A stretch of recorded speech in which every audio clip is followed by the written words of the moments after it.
বাংলাদেশে সংখ্যালঘু নির্যাতনের অভিযোগ এনে হঠাৎই সরব ভারতের রাজনৈতিক দলগুলো। রাজনীতির ময়দানে এগিয়ে থাকতে একে ঢাল হিসেবে ব্যবহারের চেষ্টা করছে সবাই, যাতে পিছিয়ে নেই কংগ্রেসের মতো অসাম্প্রদায়িক দল।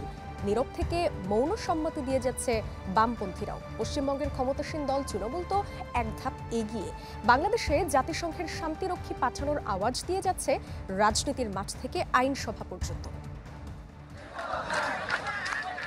ভারতের পশ্চিমবঙ্গে আরজিকর হাসপাতালে নার্স ধর্ষণ হত্যা নিয়ে তৃণমূলকে ঘায়েল করতে রাজপথ দখলে রেখেছিল বিজেপি। তবে কানাগলি দিয়ে ঠিকই পথ করে নিয়েছে রাজ্যটির ক্ষমতাসীনরা, তাই ইস্যুটি এখন মৃতপ্রায়। এবার তাই বাংলাদেশ ইস্যুতে ব্যাপক শোরগোল ফেলে দিয়েছে শুভেন্দু নেতৃত্বাধীন বিজেপির পশ্চিমবঙ্গ শাখা। প্রতিদিনই বেফাঁস ও আক্রমণাত্মক সব মন্তব্য ছুঁড়ে রাজনীতির ময়দান গরম রাখছেন তিনি। একদিনে যা গার্বেজ বেড়ায় কলকাতাতে, শুধু ওইটা করে ফেলে দিয়ে এলেই না ঢাকা পড়ে যাবে না। রাজনীতির মাঠ দখলের এই খেলায় পাক্কা খেলোয়াড় পশ্চিমবঙ্গের মুখ্যমন্ত্রী মমতা বন্দ্যোপাধ্যায়। হিন্দুদের রক্ষার ধোঁয়া তুলে বাংলাদেশে জাতিসংঘ শান্তিরক্ষী বাহিনী পাঠানোর আওয়াজ তুলেছেন। একই ইস্যুতে রাজ্যের বিধানসভা ও লোকসভা সরগরম রাখছেন তৃণমূলের সাংসদরা। হিন্দুরা যে মার খাচ্ছে হিন্দু হচ্ছে বলে এই আগুনে নিয়মিত অক্সিজেন, ঘি, তেল, ডালডা সবই ঢালছে ভারতীয় প্রায় সব গণমাধ্যম।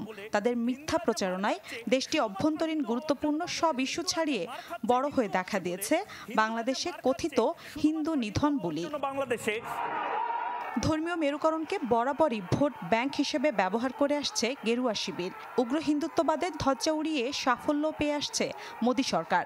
বিজেপির অনেকে মনে করছেন, পশ্চিমবঙ্গে বাংলাদেশের সংখ্যালঘুদের বিপন্নতা নিয়ে আন্দোলন জিইয়ে রাখতে পারলেই ধাক্কা দেয়া যাবে তৃণমূলের রাজনীতিকে। সংখ্যালঘু নির্যাতন ইস্যুকে ঢাল বানানোর এই পায়তারাই পিছিয়ে নেই অসাম্প্রদায়িকতার বুলি আওড়ানো কংগ্রেস। অনেকটা নীরব থেকে এতে বলতে গেলে সম্মতি দিয়ে যাচ্ছে বামেরাও। একটা সময়ে বাংলার মুসলিম ভোটের বেশিরভাগই ছিল বামেদের দখলে।